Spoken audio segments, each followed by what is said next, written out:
Hi friends, हूँ छू राज M S Goswami. स्वागत है तमारो अपनी चैनल ट्यूशन गुजराती में।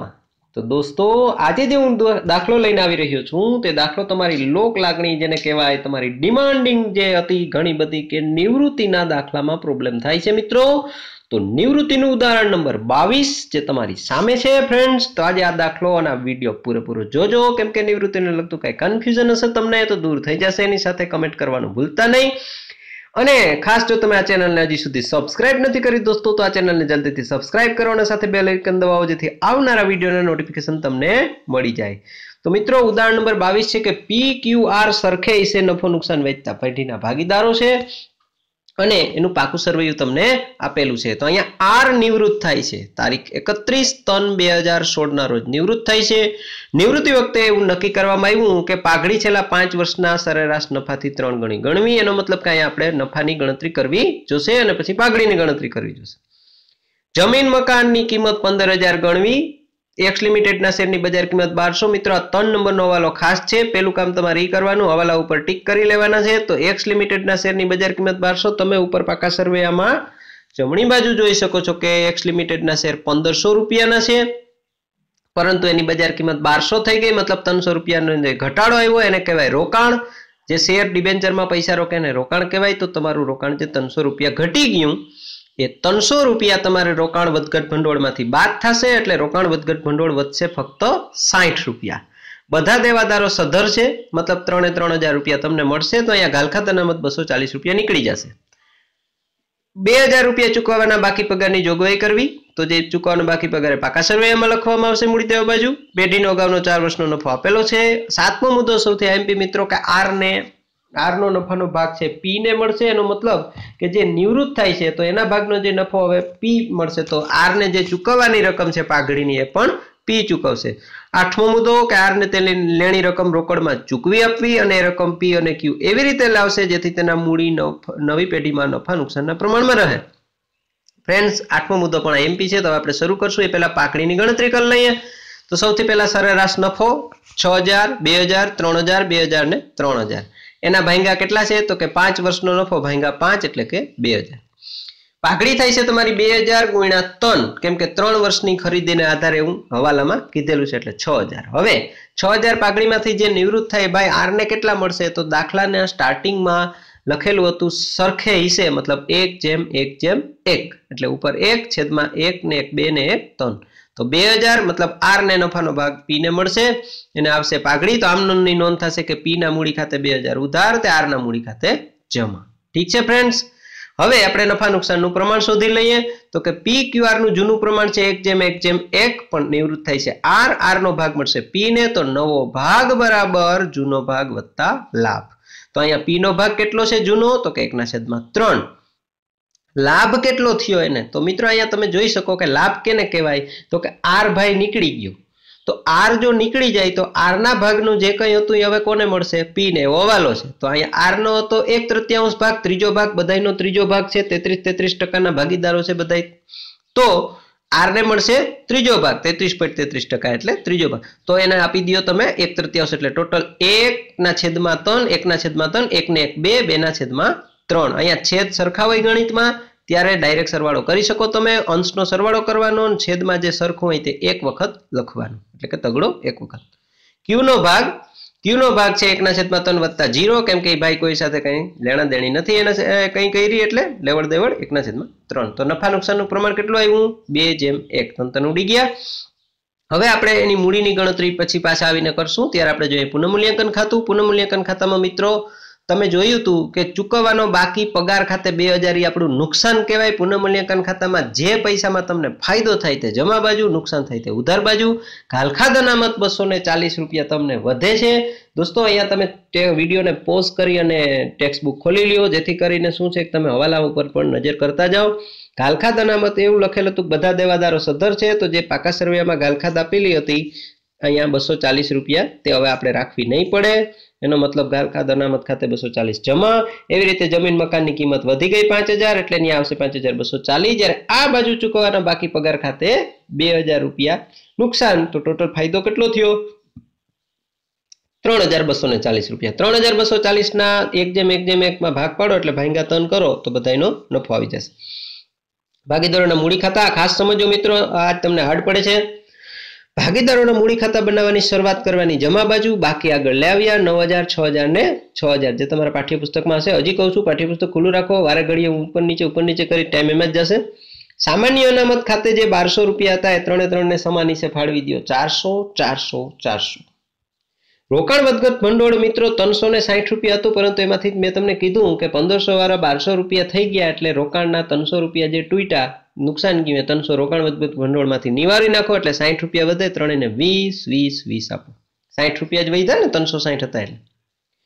હવે અહીંયા જોઈએ કે પી ને પાઘડી, ખાલી આર ને પાઘડી આપી 2000 રૂપિયા. પાઘડી કોણ આપશે અહીંયા? તો કે જે ઓલો ભાગીદાર એને આપશે એ કોણ આપશે? પી. એટલે પી ના મૂડી ખાતે 2000 રૂપિયા એને પાઘડી આપી દો એને, અને એના પુનઃમૂલ્યાંકન ખાતે આપણે એને નફો આવ્યો એ લખી લઈએ. 1080, 1080, 1080. રોકડ બેંક ખાતે મિત્રો કેટલા રૂપિયા હમણાં નહીં ખબર પડે, બસ દાખલો અહીંથી સ્ટાર્ટ થશે. હવે સૌથી પહેલા તમારે જે ભાગીદાર નિવૃત્તિ થઈને એનું ખાતું તૈયાર કરી લેવાનું છે મિત્રો. તો તમને કહી દઉં કે આર ના ખાનાનો ટોટલ મારો 6420, 2000 ને 500. 9500 માંથી સામેની સાઈડ આર ના નફા નુકસાન ખાતે 1000 રૂપિયા આપણે, કેમ કે નફા નુકસાન ખાતું પાકા સરવૈયામાં આ બાજુ બોલતું હોય જો મિલકત સાઈડ, તો તમારે એને માઇનસ કરવું પડે. એટલે નફા નુકસાન ખાતાના 1000 રૂપિયા બાદ કરી દીધા.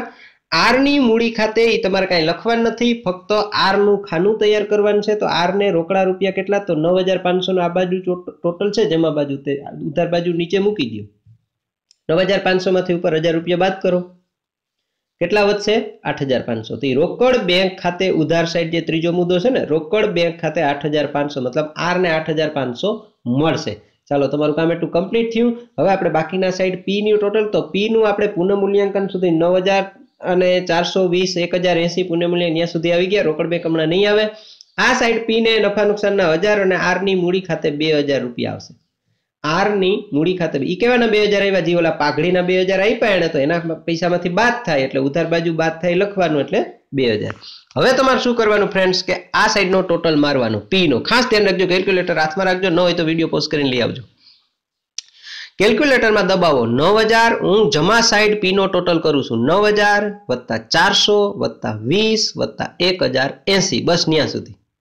એટલો ટોટલ તમે કરો તો કેટલો થશે? 9000 ને 1000, 10000, 10000 ને 500. 10500 માંથી ઉધાર સાઈડ પી નો ટોટલ બાદ કરો. 10500 માંથી 1000 અને 2000, બે વસ્તુ બાદ કરો.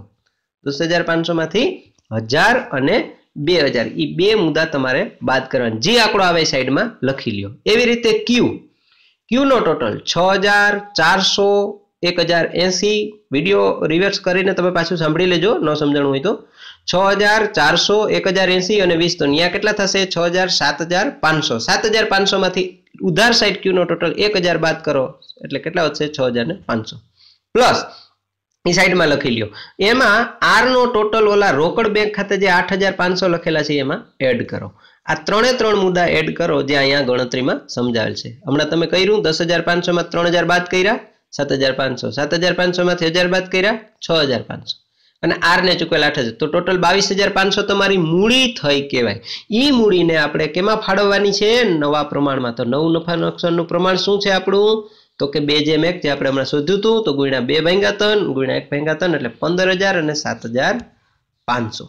આ જે 15000 અને 7500 આવ્યા મિત્રો, એ તમે મૂડી ખાતામાં ઉધાર બાજુ બાકી આગળ લઈ ગયા ત્યાં લખી નાખો. 15000, 7500 પી અને ક્યુ. હવે એનો ટોટલ મારો ઉભો પી નો તો 18000. 18000 માંથી આ સાઈડ બાદ કરો તમે તો વધશે છેલ્લે 7500, જે રોકડ બેંક ખાતે લખવામાં આવશે. એવી રીતે મિત્રો ક્યુ નો ટોટલ ત્યાં 7500, 7500 ત્યાં લખી નાખો એટલે 8500. 8500 માંથી આ સાઈડ બાદ કરો, આપણે જોયું તો 1000 રૂપિયા ત્યાં આવશે એટલે રોકડ બેંક ખાતે 1000. આવી રીતે તમારે બનાવવાનું છે. હવે આપણે રોકડ બેંક ખાતું બનાવીએ તો રોકડ બેંક ખાતાનો મતલબ મિત્રો શરૂઆતની બાકી તમારી 1500 રૂપિયા પાકા સરવૈયાની અંદર છે, ત્યાંથી સ્ટાર્ટ કરવાનું. પ્લસ પી ના મૂડી ખાતે મતલબ કે પી કેટલા પૈસા પેઢીમાં લઈ આવ્યો. અહીંયા ખાસ ધ્યાન રાખજો કે જો મૂડી ખાતામાં જમા બાજુ કાંઈ લખેલા હોય નીચે રોકડ બેંક ખાતે, તો એનો મતલબ થાય કે એ પૈસા એ લઈ આવે છે. ઠીક છે, તો અહીંયા 7500 અને 1000 રૂપિયા તમારે પ્લસ કરવાના છે એટલે કે 10000. 10000 માંથી તમે કોને ચૂકવણું કર્યું એ તમારે માઇનસ કરવાનું છે. તમે કોને પૈસા આપ્યા? તો કે 8,500 રૂપિયા ઓલો ભાઈ જે નિવૃત્ત થયો ને એને રોકડા આપ્યા છે, ઉધાર બાજુ લખેલ છે રોકડ બેંક ખાતે મૂડી ખાતામાં 8,500. 8,500 ને બાદ કરી દો તમે એટલે વધશે 1,500 રૂપિયા. તો આ 1,500 તમારી આખર બાકી કહેવાય. કામ પૂરું તમારું એટલું. છેલ્લું પાકું સરવૈયું બનાવી નાખીએ આપણે. તો જમીન મકાનની વેલ્યુએશન થશે હવે 15,000 નવી, 5,000 વૈધા, એક્સ લિમિટેડના શેર થશે 1,200, સ્ટોક 3,000, દેવાદારો સધરશે એટલે 3,000, રોકડ બેંક હમણાં રોકડ બેંક ખાતું બનાવ્યું ત્યાંથી લઈ લ્યો 1,500 અને ટ્રેડમાર્ક તમને આપેલો છે જેને કહેવાય 5,400, જે ટ્રેડમાર્ક તમને ખબર હશે કે એક અદ્રશ્ય મિલકત કહેવાય. સામેની સાઈડ મૂડી અને દેવા. તો પી અને ક્યુ ના મૂડી ખાતાની આખર બાકી લઈ લ્યો અહીંયા 15,000 અને 7,500 એટલે 22,500. એક ભાઈ નિવૃત્ત થઈ ગયા એનું નામ લખવાની જરૂર નથી. લેણદારો તરીકે આવશે 4,600 અને ચૂકવવાનો બાકી પગાર જે મેં તમને કીધું તો હવાલામાં હતો તે 2,29,100. આવી રીતે તમારો દાખલાનું સોલ્યુશન કરવાનું થાય છે. તો મિત્રો હું ઉમ્મીદ કરું છું કે તમને આ વિડીયો સમજાઈ ગયો હશે. છતાં પોઝ કરી રિવર્સ કરીને જોજો, કમેન્ટ કરવાનું ભૂલતા નહીં. વિડીયો જો તમને પસંદ આવ્યો હોય ને મિત્રો તો જે લાઇકનું બટન જે ભૂરા કલરનું દેખાય ને એને બ્લુ કલરનું બનાવી દો અને તમારા મિત્રો સાથે શેર કરજો. Thank you very much friends. By.